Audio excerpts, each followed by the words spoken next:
What's your porn name? This is not made up. This is for real. I love it. It's I can't wait. William Grand. I love it. Pretty strong. Did you go with Bill or William? I've never, from my middle name, I've never. Willie Grand might be great. Could have switched it to Willie. Willie Grand. Big Willie Grand. Big. You know, it's mid-June when you're leading with the porn. Hey, come on. That was gold. I don't care what time of the year it is. Super Bowl week, that's gold right there. What's up, Chris Simms Unbuttoned podcast. That's my man, Paulie Burmeister. We're here today. It's quarterback rankings time. Oh, gosh, I got the internet on fire. They're mad at Chris. I got some people defending me. But either way, we'll get into that. It's a slow time of the year. Yes, it right? is. I mean, there's not a ton of like recent news right now. It's hard to have news in the NFL. Not a ton, is there not any? One team is actually in their facility at this time, and most of them are out having barbecues and enjoying vacation. But we got a few things to keep things interesting. I think we got a few good conversations set up for the show today. I have taken a peek at your list that you're presenting today, the portion of it, 10 through 7. I think we've got some real good conversations. Good. Great. I figured we would, and I know 9 and 10, which I've let out. I'm not going to say it here on the pod, but I let out on Pro Football Talk today, and I know they've already started gaining some traction out there. Yes. A certain Hall of Fame quarterback is disagreeing with me. You told me that. I know. Kurt How Warner dare? let you know. Right. I mean, what? I mean, you grew up by him. Don't you know some people? Can't you tell him to shut up? You know? can get him on the phone. You can get him on the Kurt on phone, here, call. yeah. Hey, I do respect Kurt Warner's opinion, certainly, and we'll discuss why we disagree as we go on here. But then I know we're going to hit on a few other things, right? I know I want to talk a little bit about the Michael Thomas New Orleans Saints conversation. We had a little debate the other day on PFT about toughest quarterbacks in football. It's a good one. Which they're all tough. I think that's the thing we have to start it with. I mean, yes, it's really about, the interesting thing would be to make a list of the quarterbacks that we don't actually think are tough, right? Which I don't want to go there today. Yeah. But quarterbacks, for the most part, yes, they're diva-ish, and we all look at them, and a lot of them are handsome, and you think, oh, gosh, how tough can a guy like that be? He plays quarterback. Man, the quarterbacks I was always around were tough as hell. Not saying that they were the kind that was like, beat your ass in a bar fight, but could take a pounding, physically tough that way. Mentally tough, extremely, tough. Yeah. Exactly. Those areas is where I think quarterback toughness really kind of exudes itself. It's not a collision position, so it doesn't jump out to people, and they're portrayed, as you pointed out, as the pretty boys a lot of times. But you get into a season, and you know it more than I do because you have more relationships, but the things these guys play with and play through at that position and the way they get themselves out on the field, that they don't really want people to know. But to your point, that there aren't that many who aren't tough. Yeah. It's really a short list because if you're starting in October, November, you're playing with some things that if the general public knew, they'd be like, whoa. Right. Well, and think about it, just for all those out there. You're playing quarterback in the NFL. And like you said, we're not like collision guys. Right. We're not there like, oh, yeah, we're tough. I can take Ray Lewis in the hole. No, Ray Lewis is going to run over every quarterback in football except for maybe Cam Newton.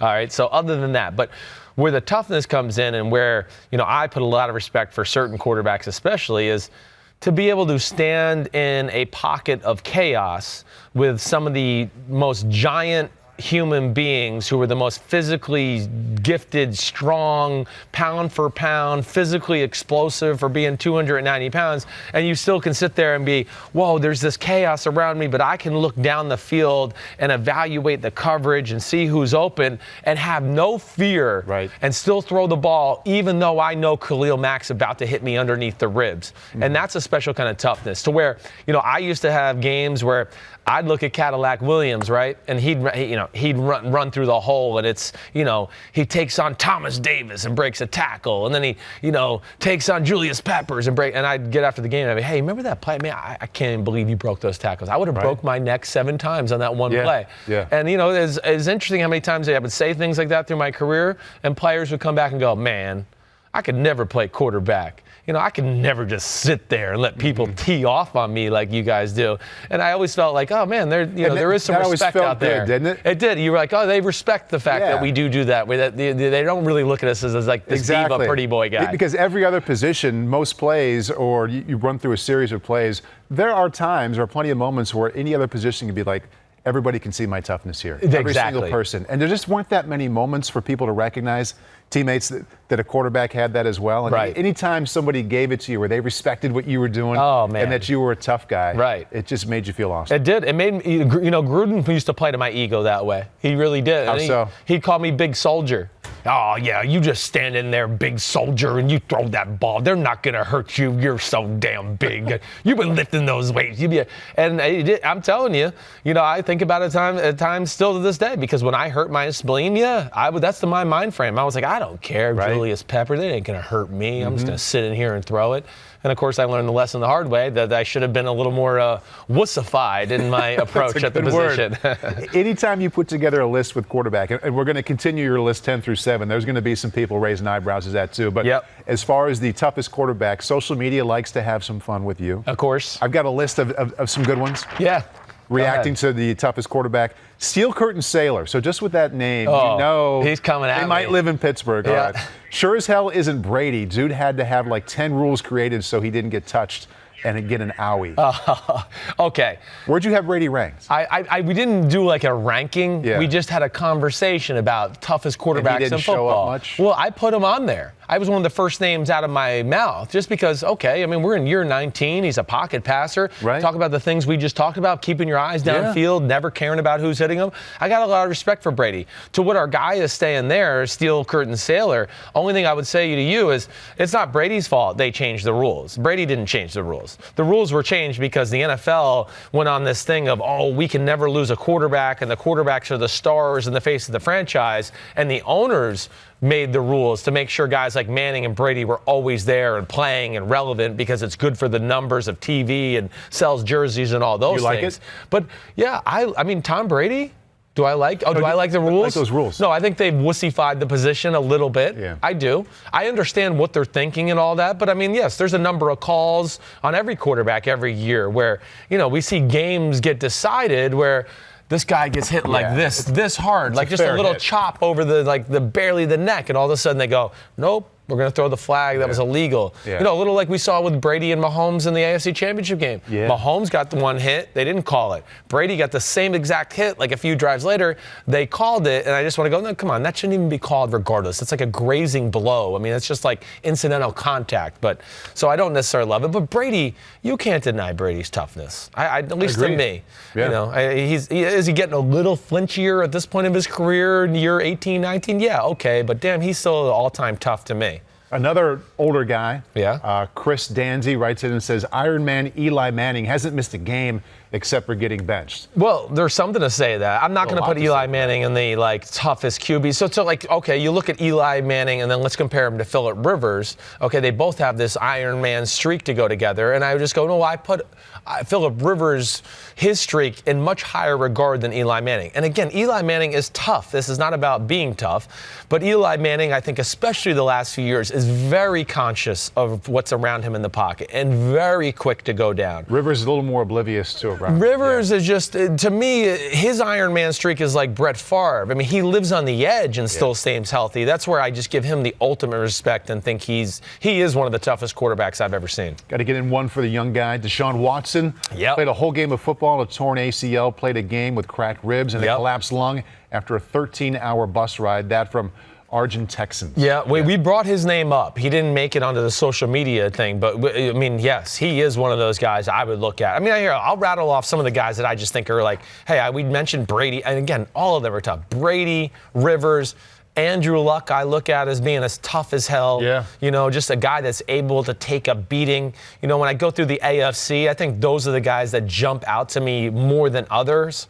Roethlisberger's tough because he can be fearless in the pocket too.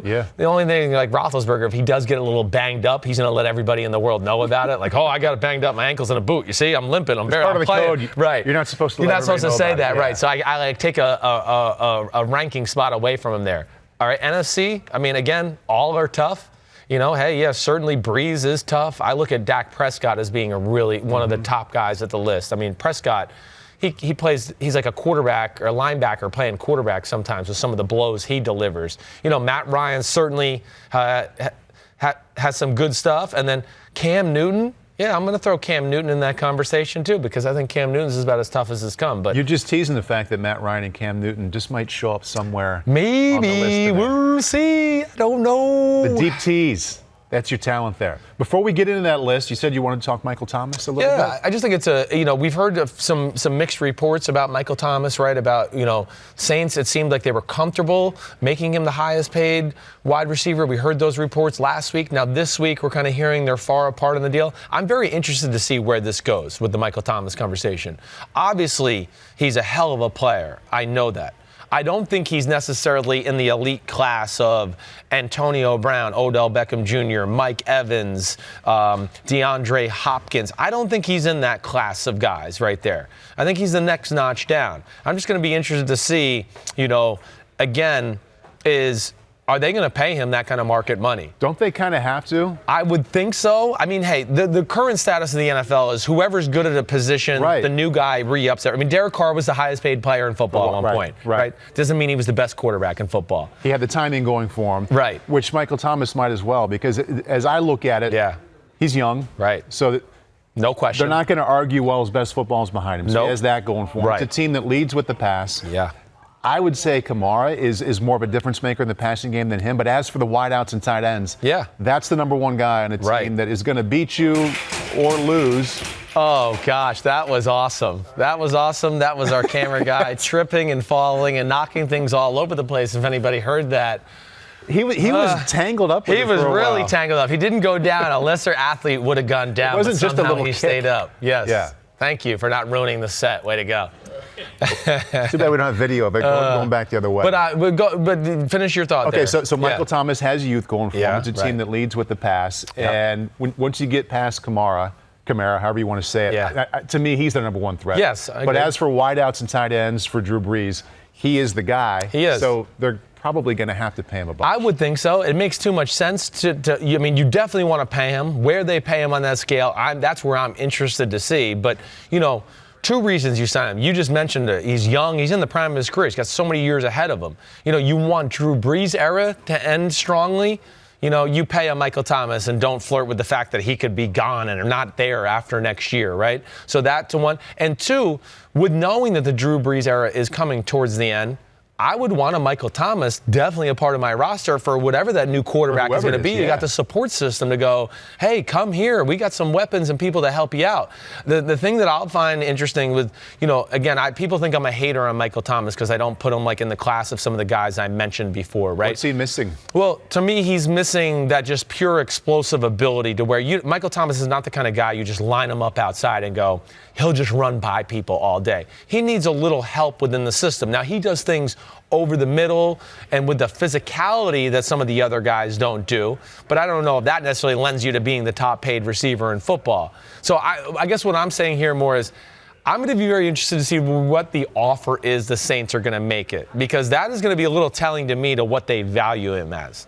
I mean, if they offer him maybe a little less than we're seeing like Odell, Antonio Brown, that to me will show that they're using the argument that we know how to use you, our system's really good, and you're benefiting from a lot from that. Yeah. If he does become the highest paid guy and all that, then they're going to say, no, Chris Simms, you're wrong. We think he's more than that. And he is I know he's a mismatch nightmare. Again, it's an awesome player. But yes, I would not put him in the 5 best receivers in football conversation. Whatever the numbers turn out to be, all signs point to him being there, because you also have some pretty heavy egos involved. The GM and head coach who brought him there and drafted him in a high place, they're still there. So yes, right. They all want it to work. It'd be a shock if it didn't get figured out. And you talked about the running aspect of their team, right? We're kind of seeing the transition of them going from like Drew Brees, 5,000 yards to, we saw Mark Ingram, Calvin Kamara. They're trying to run the ball, the Taysom Hill running packages. That's another thing you got to think about with Michael Thomas. Yeah. He's almost like a tight end on the field in his run blocking a receiver. When they motion him down close to the end of the line of scrimmage and, Brees points to the safety of the linebacker, he goes in there and gets them and blocks them for real and moves them out of the way. And there is the value of that, too, that we all should take into account. And thinking about what you're saying, that he's good, but he's not one of the top 5. If you're a defensive coordinator getting ready to play the Saints, your number one concern with the passing game is likely not Michael Thomas. You're worried about him because he's really good, but you're thinking about what they're doing out of the backfield with Kamara. No doubt about it. First and foremost, right? Yes, right. So, so his numbers benefit from that. Well, yeah, it is. It's where I argue a lot of the guys with the Saints. I don't know. The Saints sometimes they look at it and I go, I don't know if teams look at one player and go, oh, we just have to shut him down. I feel like they always look at, and these guys are awesome. I'm not trying to like disprove Kamara, or they're awesome, but I do look at it sometimes where it's not about the player, it's about how Sean Payton uses the player, how teams really attack the Saints. They go, oh my gosh, they use the running back in the pass game and the screen game, and we have to worry about that. And Michael Thomas, the way they move him around and all of that is such a hard thing to do. And I'm not saying it's a negative, it's just the greatness of Sean Payton too that helps all those things go. Right. Yeah. Appetizers over. Are we ready for the Let's countdown? do it. Let's bring it on. And I just want to bring up these are wonderful conversation points because your thoughts here are against the conventional grain. These are going to open some eyes, raise some eyebrows, and I've got a lot of questions about them. Yeah. To me, it's just fun conversation with somebody whose opinion I respect because of how well you played, right, and because of how you study it now. Yep. But you have a couple of rankings here that the conversation is going to be interesting. And I just have questions. Don't unveil it yet. Don't unveil number 10 yet. Hold on. I just have questions. I want to hear the whys, not because it's social media. You're wrong. How dare you? Yeah, sure. I'm like, oh, that person's 10, that person's 9. I want to hear your explanation and your rationale just from a curiosity standpoint, not from a how dare you, you're wrong. Yeah, and hopefully I can answer all those questions. And as you know, and anybody, I'm inviting the conversation. I know I'm not like writing the 10 commandments here, and this isn't, but I am going to say this just to everybody out there. First off, I can't stand when people say it's about clicks or I'm trying to do something for attention. I love what I do, and I think you know me enough now that I have great pride in my work and what I do. So I'm definitely not doing it for this click. So I hate that bullshit, and don't come at me with that. I don't care. People, attention. I grew up in a quarterback's house, so then I don't care about attention. I really don't, okay? So that's number one. And number two, I'm going to just, again, not to say I'm right, but I work hard at it. I love it. You talk to anybody that grew up with me, high school, college, young kid, NFL. I think you talk to any of my teammates or coaches, they go, Chris Simms loved football, loved it and is into it about as much as anybody ever. I have no problem saying that because I know that I'm viewed like that with my ex-teammates and players and things like that. Let alone, I grew up in the sport, okay? I got to be around my dad and hear it every day and guys like Bill Parcells. And, hey, I was fortunate enough to be pretty good myself with being the #1 high school quarterback in the country and going to Texas and learning from Mac Brown and playing for John Gruden at the quarterback position longer than any other quarterback has ever played for him. Getting to play under Josh McDaniels for a year and then going to work with him for another year and a half with Belichick. Being with Jeff Fisher. I caught passes from Brett Favre and Dan Marino. I've been on the field with a lot of these guys. So again, I'm not sitting here trying to say that I'm right about everything, but I can promise you I really put my life and passion into this. This is my passion, and I want to be right, and I'm not sitting here trying to get clicks or do anything like that. And I've been around it a lot, and I have some experience, and I've been fortunate to be taught by some really smart people to where I hope I can give everybody some nuanced looks into, what it is about being a quarterback and where I rank them. So there's my done. I'm sorry, that was just a little Chris Simms propaganda by Chris Simms. You use the term right. As opposed to wrong 3 or 4 times. And as I listen to you, what jumps out to me, this isn't a thing where there is no right or wrong. No, there's not. There's film work, there's study, there's understanding, and then there's the rationale. There are points to be made by you, and there's an understanding of why you feel a way from me and from everybody else listening and watching, and that's it. Yes. There's no screw you, you're right or wrong. No. It's, here's my opinion, here's why I feel this way, and that's what I talked about 5 minutes ago. That's the conversation. That's what we're going to have. He's going to be interesting. So we'll go to number 10. And number 10 is Drew Brees. Let's lead it off. How dare you? You asked. What are you doing? You're wrong. But yes, and then Drew Brees, awesome. We know he's top 10 quarterback of all time, certainly in that conversation, still doing great things in the NFL. And there's so much I respect about his game, even at the age he's at right now. Do I think the skills are declining to a degree? Yes, I definitely do. I think we saw enough evidence of that last year, and that's why I put him at 10. Now, when you talk about accuracy and all of those things, it's top notch. There's no denying that. This is one of the best passers in the history of football. Was he 74% last year? 74%. And, to play off that, a lot of people try to use that against me. Yeah, he led the league in completion percent. Listen, the 74% thing, I don't look at that as a positive. I don't. I'm sorry. The NFL MVP threw for 66%. Because when you're throwing for 74%, that tells me there's a lot of short passes involved, and you're playing the game that way. And one of the biggest things about winning a football game is explosive plays, 20-plus yard plays. Other than turnovers, it's the second most common factor in winning football games is the explosive play margin. And they don't get that as much anymore with Drew Brees. They get it sometimes, but I'm telling you, when they do get it those times, it's usually a great game plan design play by Sean Payton, not as much as it used to be where it would be just Drew Brees making an amazing play or an amazing throw or, whoa, what a read there. How did he know to get to that guy to throw that ball to him 35 yards down the field? You know, those are the things I think I'm starting to see less and less of with Drew Brees as we get to he's getting close to 40 years old. Still awesome. He is 40. He is 40. He's a 40 officially, right? Yeah. You know, good athlete. That's one aspect of the game I think people never give him credit enough for. I mean, he had that great run early in the season last year against the Falcons. He ran out to the left and took a hit and spun off and ran in the end zone. I don't think he's ever gotten the respect he deserves as an athlete. He still moves around the pocket good. But, yes, some of the reactionary skills, I think I'm going to be able to get this throw off. Oh, wait, Dante Fowler hit me and the ball pops in the air and it gets intercepted.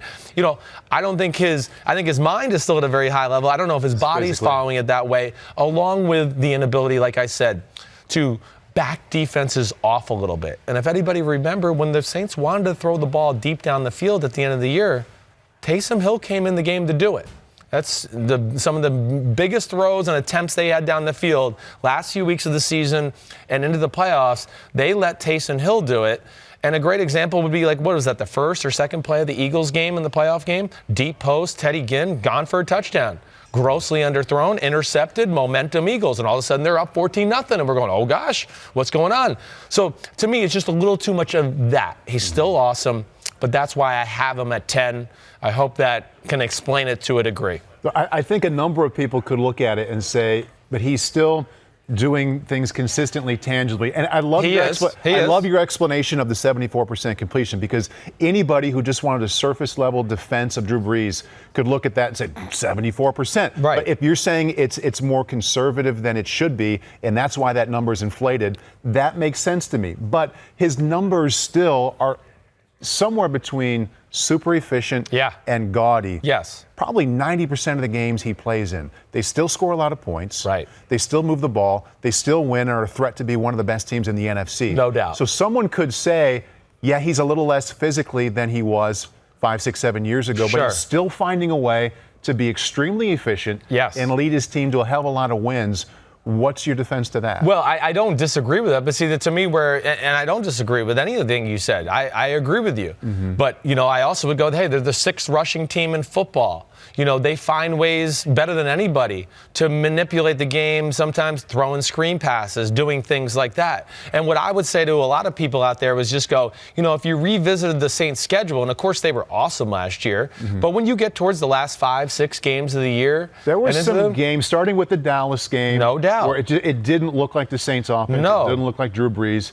The playoffs had some moments. And there were moments in between late November and mid-January where it looked like that too. You mentioned the word evidence. Yeah. What's the biggest piece of evidence you see as to why that was happening more often than what we're used to with Drew? Right. Well, and I do think the decline in arm power a little bit was a thing, because I think teams were a little bit like, ooh, I don't know if he can really beat us over the top, so we can play a little bit more aggressively in the underneath intermediate things, because the DBs aren't scared, the safeties aren't backing off like, oh my gosh. You think they play him differently? I think a little bit. I think it's changed a little bit to where there's less fear of that as there was maybe 3-4 years ago, and that's natural. You know, the other thing I look at too, the teams he struggled with a little bit down the stretch.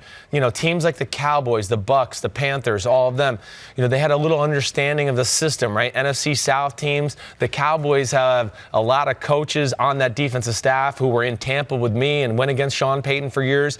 And I think what I saw, to me, which ultimately makes them 10, is when teams took away some of what I would call the Sean Payton silver platter plays, the screens and a pick play and these things where every week we saw, and again, I'm not saying there's anything wrong with this, Brees would get a few completions where I just go, man, that's just great game plan design. I mean, hey, great job by him executing it and making the throw, but I wasn't like, oh my gosh, he threw to a wide open receiver on the pick play.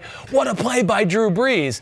But my point is, when I saw some of those things taken away, I don't know if he has the physical ability to carry the team through some of those moments anymore. They have to find other ways to do it, whether it's the run game or whatever else. But that was the thing I think that jumped out to me in some of those games down the stretch. When they took away some of the, systematic plays that helped out the offense and Brees and the statistics and the numbers, that's where I felt like, I don't know if Drew Brees can just physically get it done and make some big plays with athleticism and arm anymore like he could a few years ago where I wouldn't have worried about it.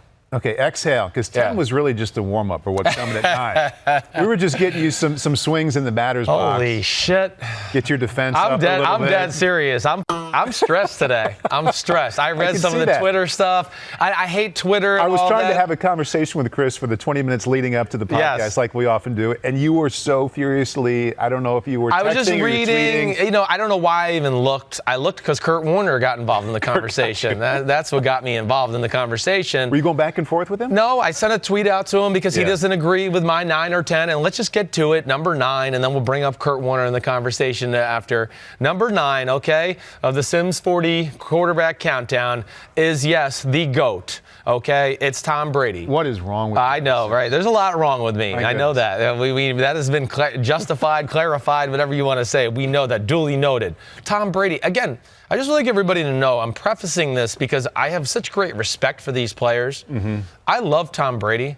I mean, again, I think he took the air out of the football, and everybody thinks I hate Tom Brady when I want to just go, no, really, I don't know if there's a quarterback I respect more. I don't know if there was a quarterback I tried to model my game after more early in my career than Tom Brady. I only have a few autographs of football players in my house. Tom Brady's one of them. So I just would like to, I hate it, and I just don't want to be known as a Tom Brady hater. I don't. He's f***ing awesome. He's amazing. And for that, I mean, everybody who disagrees with you, there has to be a lot of respect that you put him at 9, because I know that you admire the hell out of him. I do. It'd be easier for you to put him at 2. Exactly, and then that's that's status quo, right? I could have put Brees and Brady at 2 and 3, and just been like, oh, yep, and everybody will like me on social media. Let me just do that. Right. I'll just do that, even though I don't believe it, but I'll do it just to get away from the haters or the people who are unqualified but making qualifying statements. So, yes, okay, Tom Brady at number 9. Again. What's your lead off? What's your lead pitch now? Why he's 9 instead of 1 or 2? Well, I think it'll be a little similar to like a Drew Brees in the fact where let's look at their team. It's the 3rd-ranked rushing team in football. They've changed the way they play. They play the game through the run first. They're telling you, hey, Tom Brady's awesome, but I don't think we can win consistently with him throwing it 40 and 45 times a game like we could 4 years ago or 5 years ago. I think they're showing you that, and that's why they're trying to change their style of football. I think not only one because it helps Brady's career along out, and they think this is the most realistic way to win. Also, 2, I think, Belichick is smart and goes, man, spread offenses is all over college football, and people aren't going to be used to the I-form, downhill running, pulling guards, doing things like that. But look at the year itself. I mean, they showed. They won the Super Bowl 13-3. They played a defensive, let's run the game. We don't need Tom to throw it 50 times. Let's not even take the chance. But they beat the best team in football to get there. They did. Definitely right. And I understand that. And he's still awesome, too. And I get it. Like, Brady is amazing that way. Now, we make a bigger deal about everything that Brady does than other people. Again, like, I'll just use this as an example. And again, I'm clarifying it to say Tom Brady's awesome and I respect. But this is where the Tom Brady factor gets overblown, in my opinion. Let's think of the game-tying drive against the Kansas City Chiefs. Okay, he threw an interception. First of all, the guy was offsides. He had no idea he was offsides. Right. I don't even care about that. But then you talk about some of the completions that happened on the drive. We make a big deal about, like, oh, my gosh. And let's go back and what? He threw a slant to Gronkowski on 3rd and 10. First down. Oh, my gosh, Brady can throw a slant to the greatest tight end of all time? He had some balls downfield. He did. Okay, but then there's Julian Edelman over the middle, right? Yeah. Great play design. They make a little pick against 2-man. He goes over the middle. He's wide open. It wasn't like he was covered. And again, I'm not saying anything away from him, but just we overblow it at times and go, oh, my God, it's Brady magic. And I want to go, no, that's McDaniel's Belichick magic. And it's just a great job by Brady executing. Now, Brady, unlike Brees, I think his arm is still pretty top notch, and he can still make plays and throws that can change the momentum of the game. And that's really where I respect Tom Brady. But I don't think he can do it as much as he used to. I don't think he moves around the pocket quite as well as he used to. A la, why were we talking about the last 8 weeks of the year? Is there something wrong with Brady? Why isn't he being able to move in the pocket as much? Is his knee hurt? Is this hurt? See, all that was going on. And then we get into these conversations and everybody just forgets about it. I talk people off of the Legend New England on a weekly basis on the regional sports network on NBC. Oh, I don't know, Tom Brady's not playing very good anymore. Can they win a Super Bowl with this Tom Brady? And I'm going, yes, they can. Yeah, they can. But now I put him in 9, and everybody's like, you're a idiot. What are you doing? So he does a lot of great things. I get that. Again, I think, what a little is a very Brees-like in my defense of what you're going to hear. When you saw some of the teams take away Patricia, Vrabel, guys that understood, I know what they like to do, and I know Josh and Bill, they like to screw us with this screen or this pick play. When some of that stuff was taken away in some games this year, we saw Brady have, for Brady's, what we expect of him, some stinkers for Tom Bradyville this past season, I think more than ever. Whether you talk about, the Lions game, the Titans game, some of the games down the stretch against like the Buffalo Bills weren't all that impressive. As a whole, the numbers are still awfully good. Of course they are. Yes. Most games of the 16 games in the regular season, 12 or 13 are still Tom Brady-like. I get that, and but this is where whoever's played quarterback for the New England Patriots the last few years, that's not an quarterback, the numbers have been pretty good, and they win games too. Yeah. I mean, they went 11-5 with Matt Castle. They went 2-0 with Jimmy Garoppolo. Right. And their third-string quarterback, Jacoby Brissett, they went 1-1 with. Right. I mean, so, just let's not forget that aspect. We're talking about the greatest coach ever, always putting realistic game plans around the guys he has and making it work. And that's not a knock on Tom Brady. I know how awesome he is. Right. And I love his game. I'm just saying, yes, at the age of 42, I think the guys that I have in front of him are capable of doing things that he is not capable of doing anymore. He's 41, going to be 42 in August. I go back to last week. Yeah. I'm not comparing Tom Brady to Jared Goff. I'm not comparing Bill Belichick to Sean McVay. However, we got to the end of the Jared Goff ranking, which was lower than a lot of people would have. Right. Really good explanation for it. But as I kind of put a period on the end of that one and summarized it, I said, you like him, you don't love him. You think the system around him is a little bit better than his individual game. Yeah. Is it the same with Tom Brady right now? Yeah, I mean, the same, but I think still, he's still a more physically gifted thrower than a Jared Goff. For sure. That's where I just look at it and go, that's where it's a little different. I sense that you like the system and what Josh and Bill do around him more than you like everything he's doing. Yeah, and yes, I do. I think that's, at this point of his career, that's where I would say with Brees and Brady, the system is doing every bit as much for them and more maybe than they're doing actually for the system. Where I wouldn't have said that 4 or 5 years ago. I would have gone, no, the system's really good, but they were down 28-3 and the system wasn't doing shit in the Super Bowl. Right. Brady was throwing lasers on 20-yard comeback routes into tight coverage, throw after throw after throw. And yes, I think that era has kind of come and gone. Can we see moments of it? Definitely, yes.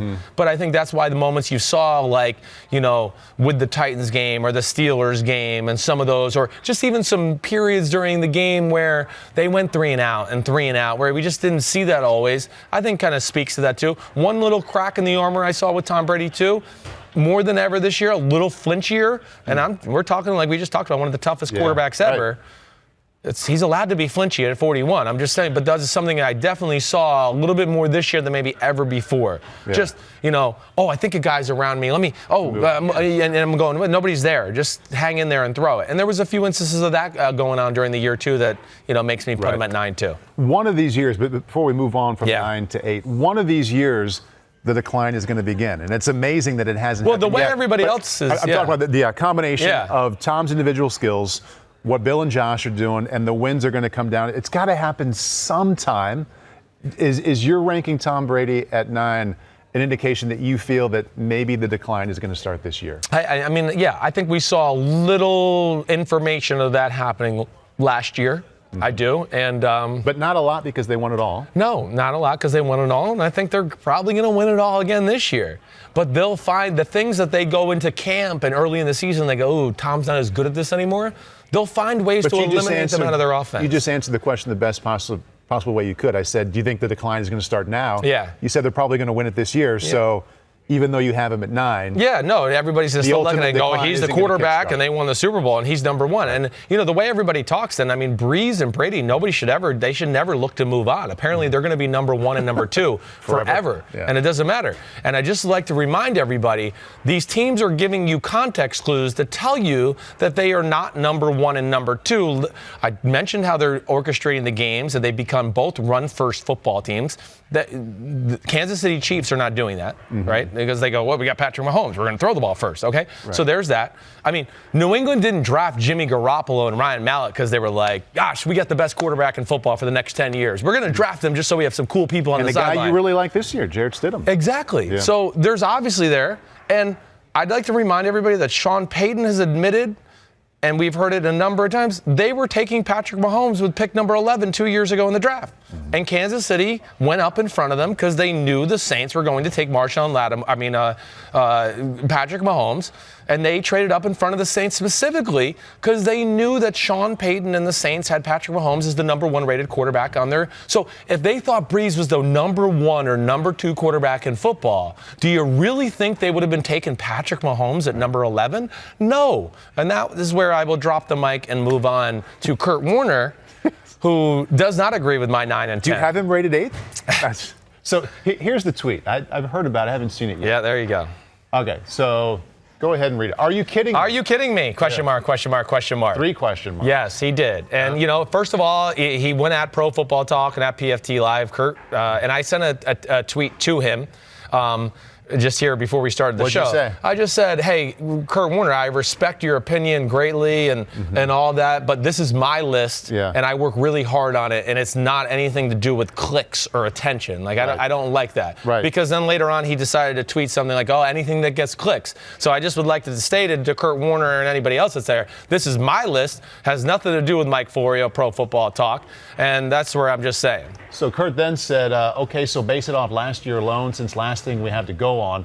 All based on the flavor you like, but a Super Bowl champ again and a guy who crushed the completion percentage record and should have been in Super Bowl, sitting at 9 and 10, shaking my head, it gets clicked. So I have 2 reactions to that. Kurt's a guy we both know well. I've known Kurt for 30 or 35 years. I think his reaction isn't that much further off than a lot of people's. Like, what? Are you kidding me? Yeah. I draw the line, though, at the it gets clicks, because I know that's got nothing to do with what you're thinking. No, nothing to do with it. A lot of people probably have the question marks, though. Sure, I understand it, but we're just going to go off the Super Bowl. So we're going to go just off the Super Bowl winning completion percentage. So then Nick Foles, he should have been ranked in front of Tom Brady in the previous year's rankings? Or should I put Alex Smith and other people in front of Tom Brady? Case Keenum had a better completion percentage the year the Eagles beat the Patriots. I mean, so to me, that was just like hand-picked stats. And again, you heard my thoughts. The 74% completion thing, I don't look at that as like a, oh my gosh, positive. The best quarterback and the most explosive quarterback who won the MVP last year, Patrick Mahomes, he threw for 66% or 65%. And you know why? Because he threw a number of balls down the field that were stressing teams out that way. And there's great value in that doesn't go on the stat sheet all the time. So, I don't like it to make it all about rings and everything like that. So is Jared Goff then automatically, does he put him in the top 5? Because a lot of his stats, and they were in the Super Bowl, are we going to say, okay, he deserves to be up there too? So I just don't necessarily like that part of the argument. I don't think it's fair. And, I will say, yes, the quarterbacks that I have in front of these 2 guys, I truly feel that if you put them on the Saints or Patriots, the results would be every bit the same, if not better. I just think the guys we have in front of them, in front of the 40-year-old and the 41-year-old, can do things on a football field that these guys cannot do anymore. And that's not disrespect to them. It's just, come on, father time comes to everybody. Right. And I'm just trying to point out that there's some other really great quarterbacks in football who are in the prime right now. Like the guy at number 8. Yeah, like the guy at number 8. I actually thought you'd have him higher. You thought I would? Yeah. You thought I'd have Cam Newton ahead of that? Yeah. Yeah, Cam Newton, number 8. I know, and people are going to get on me too with this, I'm sure. I get it. Okay, great, yeah. Okay, great. But Cam Newton, man, I mean, Just based off of how much I know you like him. I do. I like him. Well, the first thing I say about Cam Newton always is you can never look at the stats and try to, qualify that as that telling you the story about Cam Newton. A lot of the things Cam Newton does for a football team don't get on the stat sheet. I think that's where we got to start. Well, before we even get into he's freaking Superman, and he's got a laser arm, and he's one of the greatest athletes to play quarterback ever, and he's one of the biggest quarterbacks to play ever. But it's what his skill set brings to the table that doesn't go on the statistical sheet that's always impressive to me. Paul, you know this. A lot of people in football know this. When you play the Carolina Panthers, the number one thing you're doing is going, oh my gosh, we got to stop Cam Newton and all the things they do with him. And what he does is he makes defensive coordinators play defenses that they don't want to play. But they go, damn, we got to do it because they got the read option with Cam Newton. Oh gosh, they got the bootlegs. He's so good. Oh man, the play action passes. We got to defend 60 yards down the field because he can throw lasers down that way. Oh gosh, then they have the 97 power king where they're going to pull the guard and the tailback's going to lead up in the hole and he's going to follow him and he's going to be the tailback. What do we do in that situation? So the things he does to set up that team for success and other players on the offense for success, they all benefit because of the skill set that Cam Newton brings to the table. They're not about going to throw it 50 times and 5,000 yards. That's not Ron Rivera and Carolina Panther football. But what he does on a game-by-game basis by stressing defenses out is as good as anybody in football, let alone his skills are still at an all-time high. I mean, he's a special football player. What's keeping him out of the top 5? Well, I think, health a little bit. Maybe for one of these greats, I think he probably, out of these guys we're going to talk about and going further, I think there's some inconsistency sometimes with the throwing, because of his throwing. He's such a big, strong man, and it's just like, I'm just going to arm it out there. He'll miss some throws or throw some erratic throws every now and then where you go, damn, he was open for a 10-yard completion. How'd you throw that 4 feet over his head? I think that's those things that I look at to just go, ooh, that takes him out of the top 5 or top 6. If he could refine those, and maybe we're going to see that being refined with the new throwing motion and all that. And I know people are going to go, well, he's injured. What all that? Well, yes, I get it. He's injured. This is how awesome Cam Newton is, though, okay? This is what he does. He's injured the last, 7-8 weeks of the year with a shoulder injury. Nobody knows he can throw the football down the field. And yet they were still dangerous and really in a lot of games. I know they lost them, and the optics are going to go, they lost like 6 out of their last 7 or whatever it was. But he was playing with a torn labrum and still almost beating the Seattle Seahawks and should have beat the Detroit Lions and had all these games in the in their grasp. And maybe because he's not healthy and everything like that. But the teams knew he couldn't even push the ball down the field at that point, and they were still having a hard time defending him. What's the new throwing motion? The new throwing motion is he really gets his front shoulder to the target. That's what I've seen to this point. Like Cam, because he's so big and strong, he kind of always kept that front shoulder open to the target and then just kind of brought the ball up to here and was just, now it looks like he's really getting the shoulder to the target and really keeping the arm like tight to his body. That's what it looks like. Who's 30 years old can change it and find success? He's a natural thrower, so I do think he can tinker with it. Yeah. But to start it right now, like this, I would say definitely he could change it if it started right after the Super Bowl in the offseason. But he's just getting into slowly throwing it. And I don't know if he's going to be able to hammer home those mechanics in his brain. Such a hard thing to do. Yes. Brady's done it a couple times. He's exactly right. You can do it if you're a natural thrower. Too many in this conversation we always talk about, well, they tried to fix Tim Tebow and it didn't work. Well, Tim Tebow could never throw. So I can't ever say he was never a gifted thrower. These are guys that are gifted throwers that are tinkering with their mechanics, and I don't think there's going to, Aaron Rodgers used to hold the ball up here. Right, I know. So it's funny when you see video of him from 10 years That's what I mean. ago. So natural throwers can change their mechanics and still be successful, and you mentioned Brady doing that. But, I think Cam Newton, a lot of what he does not go on the stat sheet. And to me, I've heard Bill Belichick talk about it. He's one of the hardest players to game plan for in all the NFL. He's 2-1 against New England and Brady. He's like one of the few quarterbacks in the history that's got a winning record against Brady. But I think a lot of Cam Newton. Before we move on, I asked you what's keeping him out of the top 5. The second part of that question is I'm listening to you. I know Christian McCaffrey has given them a really nice element out of the backfield. And kind of a unique preparation for defense. Tight end receiver-wise, do you think he has enough around him to vault into the top 5. Well, that's. I'm glad you brought that up because that's another thing. Like, tell me some household names he's had at the receiver position in his career, right? I mean, it's not many. I know Steve Smith for his rookie year. I can tell you some swings and misses early in the draft. That's what I mean, right? They got a lot of unproven commodities. Now, that guys like DJ Moore, who showed some promise, rookie first-round pick from 2018 draft, he showed some glimmers of he can maybe be a star. They got a second-round pick from the 2017 draft, Curtis Samuel, who they took out of Ohio State. They need those guys to show up. I mean, you had Greg Olsen. He's getting towards the end of his career. It was good that they got McCaffrey involved in the pass offense last year, because I would say that would be another knock with me with Cam Newton really up until last year, being too greedy, too over-aggressive at times, standing in the pocket, waiting for that 40-yard completion. I'm going to wait. And I want to be like, no, throw it to McCaffrey right in front of you. Nobody's around him. He'll run for 30 yards. And I feel like last year he was a lot better at that than years past, where he did hold the ball too long in the pocket or took a shot down the field that was just not necessary and unaggressive. And now it's 3rd and 10 when it could have been 2nd and 2 if he just took an easy completion. Right. And then those are the things I thought about. You know where he is top 5? Yeah. Post-game outfits. Oh, man. Let's take a peek. Yeah, we got some. Oh, look at that. It's pretty good. It is. I respect his guts for wearing that. I don't know if I'd wear all these things. He loves these hats. That's fairly conservative for him, right? You're right. It is. It is. Oh, man, I'd pay money to see you in those pants right there. I would pay money. I think you have a better chance of pulling those off. Oh, my gosh. I mean, that is actually, like, really cool. I would never wear it, but Cam Newton can get it done. And I don't mean really pulling them off. I just mean, like, making it work. Making it work. Yeah. Okay. Just to clarify. What was he, like, in the Shriners here? Isn't that like the Shriners hat? I don't even know what that is. Yeah. Yeah, that one is probably my least favorite. Whoa, that's a lot of busy patterns there. And another genre of hat. He's got all these hats. Yeah. He's into cigars. You hear that? He's got like a cigar bar in Carolina that he's really into. Yeah, it's kind of like become one of his things, his hobby. You go there? You do that? I have never. I mean, I smoke a cigar from time to time. Yeah. But I've seen it. It looks pretty damn good.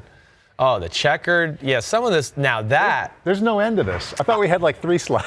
I like that jacket and the getup right there. That is classic. Yeah. I don't know if I'd wear that hat with it, but that is classic. You don't have that hat. No, I don't. I don't have any hats. I don't like wearing hats, really. Oh. What's he at the Met Gala here, right? He's going Willy Wonka style at the Met Gala? With the late, great Gene Wilder, who went to the University of Iowa. Did he really? Yeah. He lives here. Or he did live here. He passed. When I first moved up here into the Connecticut area, I'm at an Italian delicatessen. Yeah. Right? And I'm sitting there, and this old man's in front of me, and I'm not really looking. I'm just looking at the back of his head. And he turned around and talked to some woman, and I was like, what? I was like, I think that was Charlie. I think that was Willy Wonka. And it was? And it was. Yeah, that was like pretty cool to see him in person. I mean, how old was he when he died? Do you know? Roughly, it was late 70s, right? Maybe early 80s? At least 70s. Yeah, he was very old when I saw him, but it was still cool. A legend. Did you see him in Stir Crazy? Are you familiar? I don't think I ever saw Stir Crazy, no. I know. Gene Wilder, Richard Pryor. Right. Oh, right. I think it was the first rated R movie I saw in the theater, like 81. It was either that or Stripes. And he did, that one, and what was the other one? You know, what was the other one? Then he had like the Hear No Evil, See No Evil, or wouldn't they have another movie like that? That was the Richard Pryor movie? Stir Crazy. It's Stir Crazy. Yeah. That's the one I'm thinking of with the mouth over it and they did like this or whatever. Like, it's been a while since I've seen it, but I mean, that might be a line. Stats? Any help from the back? I think he's saying it's See No Evil, Hear No Evil. Oh, it was a separate movie. It was a separate movie. There we go. Okay. Right. That was Richard Pryor and Gene Wilder, though, right? Am I right about that? Okay. Stir Crazy is on your homework assignment list for the summer. Make sure I didn't pull that in my ass. Yeah. Hey, can you go over there and knock something around again, please?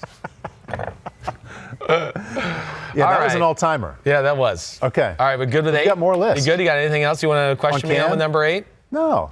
Not so much questioning you. It's just like putting things in your lap that you can take and run with. Okay. And again, I'm good with Cam. You're good with Cam? Yeah. I do think in the years to come, I think he's going to be higher and higher on this list. I think he's got a good chance. With Norv Turner, the weapons around him, offensive line. That's the other thing we don't talk about. Mm-hmm. We don't talk about this aspect of it. Offensive line's really not been very good. Even the year they went to the Super Bowl. We knew that was the weakness of the team. And showed up on game day. That's what I mean. Let's think about the Super Bowl. I really still believe that I was there that day. The Carolina Panthers, I think, were the better team on the field that day. Mm-hmm. They just played, Hey, it was a strip sack fumble for a touchdown by Von Miller. It was another strip sack fumble that gave him the ball at the 2-yard line to score a touchdown. They scored 14 points on 2 yards of offense, right? So I always look at that game and go, people are going to blame Cam Newton. He threw an interception that went through the receiver's hands and popped in the air. He had a number of drops that day.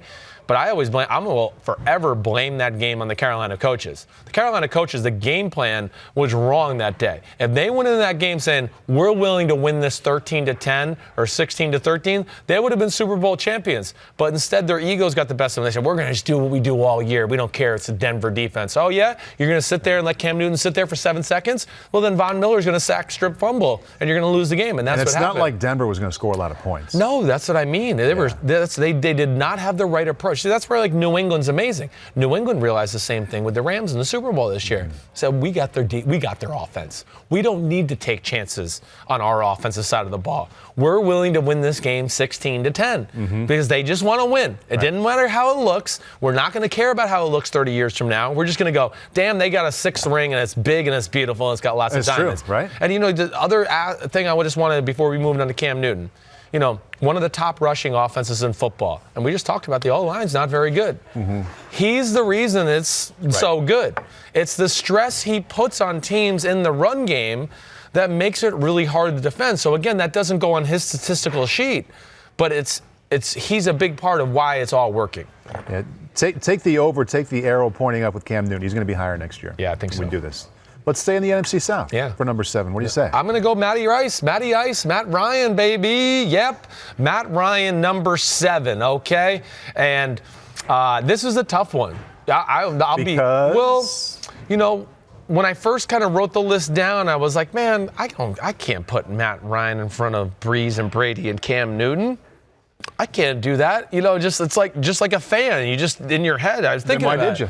Because I got into the nuts and bolts of the situation.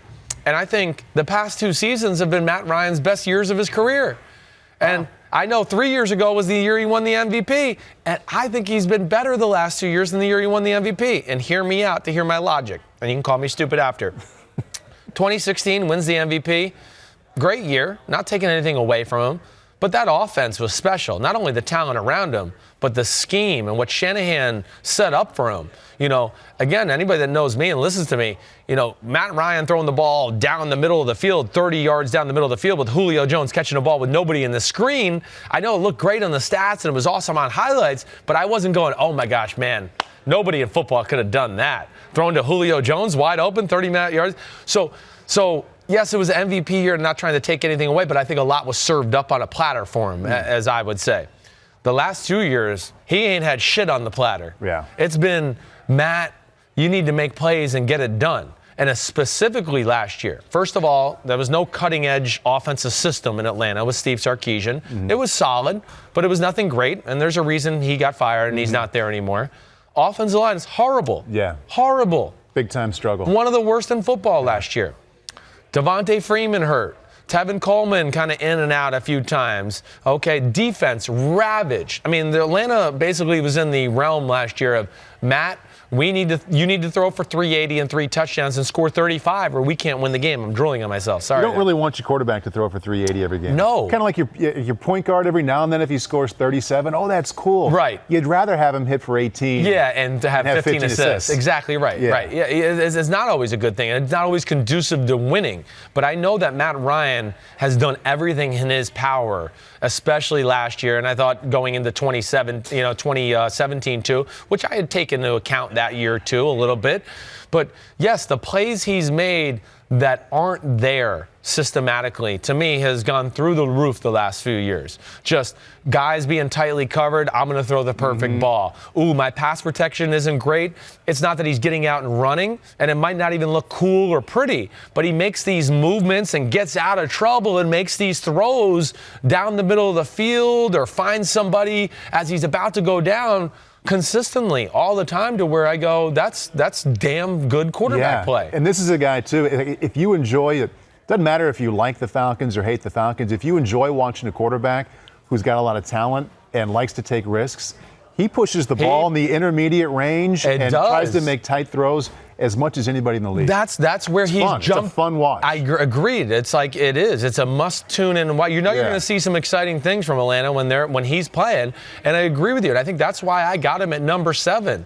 It is that aspect. I would argue early in his career he was overrated. And I would go, watching a lot of his games, man, there was a lot of easy completions and talent around him, and they ran the ball great.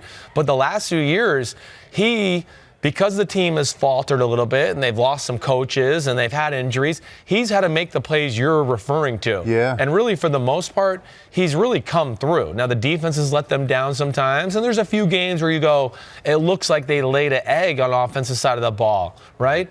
But I would go, man, in those games when they laid the offensive side of the ball, I mean, gosh, were the teams they played just all over their system, and it's hard to overcome that. I mean, that would be some of the things I argue with Aaron Rodgers at times, where, every now and again he's had games where we go, how can Aaron Rodgers play like that? Well, I go, well, because there was not one person open in the 45 times he dropped back to pass. Right. And that's how. I mean, I don't care who you are at quarterback. And Matt Ryan's been able to overcome a lot of those obstacles. I think one of the more underrated passing game stories in the offseason is Dirk Cutter coming back to be the offensive coordinator. I mean, he had a lot of success throwing the ball in Tampa, but before that, he thoroughly enjoyed working with Matt Ryan in that same role in Atlanta. Matt had some really good seasons there, and now they come back together. There's a lot of mutual respect. There's a lot of past success in their history together. I think that's going to work out really well. I think it will too, and I think that they're going to be better at the run game, with Mularkey being there as well and involved in it, right? So I look at those two aspects and go, yes, you know what's going to happen this year? Matt Ryan's stats probably won't be as good, but they're going to be a more effective offense and take some pressure off him to where at the end of the year we're probably going to go, oh, look, Matt Ryan, he's not as good this year, whatever it is. Because, at the end of the day, again, here we're talking about Matt Ryan, who was 4th in football in quarterback rating, and I'm not all about that, but it's 4,900 yards, it's 35 touchdowns, and 7 interceptions. That's the year we're talking about, right? Matt and Dirk would probably both prefer low 4,000s, 30 exactly. touchdowns. Let's go 42 touchdowns. Let's get some more on the ground. Exactly right. Exactly. It would really help if those first couple of picks on the offensive line panned out. Yes, and that'll be big. And then, they signed a few guys in free agency too. But, Atlanta seems like they've got their team under control roster-wise. Hopefully their defense can stay healthy. But they're one of those teams that, they were off the radar last year. Mm-hmm. But, man, don't forget about how banged up they were. And I certainly expect them to be back in that playoff hunt this year. Let's put a cap on the list here and take a look at where it all stands. We went through 10. I'm worn out. From 10 through 7. Brees at 10, Brady at 9, and then we got into Cam Newton at 8, Matt Ryan at 7, and we are almost at that point of the summer. 6 through 1. 6 through 1 is coming. We got one more week of this. I got one more week of dealing with the hate on social media. How are you going to say dealing with me? No, I can deal with you. You're okay. You're okay. At least you hate me to my face usually. You're like, that's wrong. Why do you do that? I think next Thursday we hit 1, 2, and 3, or 3, 2, and 1. We do. Yeah. I mean, hey, this is this is the cream of the crop. All these guys in the top 10 are, of course, I think extremely high of. And 4 through 8 was not easy. Clearly. Because they're studs. To where you go, man, I'm nitpicking about some serious talent here and some special football players who were in the prime of their careers for the most part. And, there'll be some good discussion next week. That didn't start with the top 10. You were feeling that way, low 20s, late teens. I would say this little 4 through 10 was probably my second hardest area after 30 to 40, where I thought that was actually really hard as well. Right. And I think the most egregious mistake I've made to self-scout thyself is that I put Tyrod Taylor 40. I think after I talked that out, I've let this whole list settle in my brain. I should have made Tyrod Taylor probably 36 or 37, and I'm sorry to Tyrod Taylor for that. Hopefully he doesn't give a shit what I think anyways. But I do think that would probably be the one I look back and go, my first quarterback on the damn list, I messed up. That was an egregious mistake. That's getting in the weeds, and that's a tough self-scouting of thyself if you're talking about 40 to 37. Hey. Right? I'm doing it for clicks, man. Just doing it for the clicks. Not true. Not true. Yeah. All right. You done? You ready? Weekend starting? You got to work tomorrow? What is today?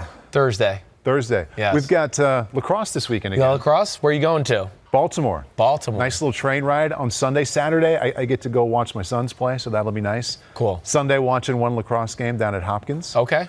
And Tour de France is coming up. Yeah. We're getting close to that time of year. Okay. So I know. Lots going on, but I'm nothing going more next important year. than the QB list.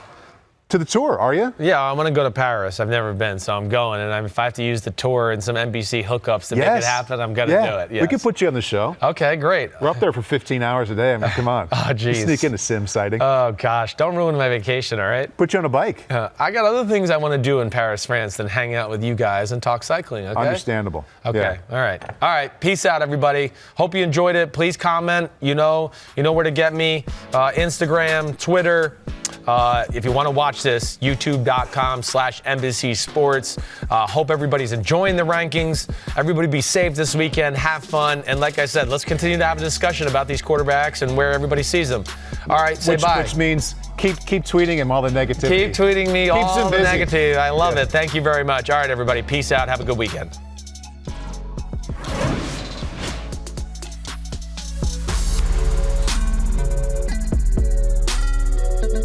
Yo, what's up? Come on, man. Subscribe on YouTube to Chris Simms Unbuttoned Podcast. I need you. Please hit the subscribe button, please.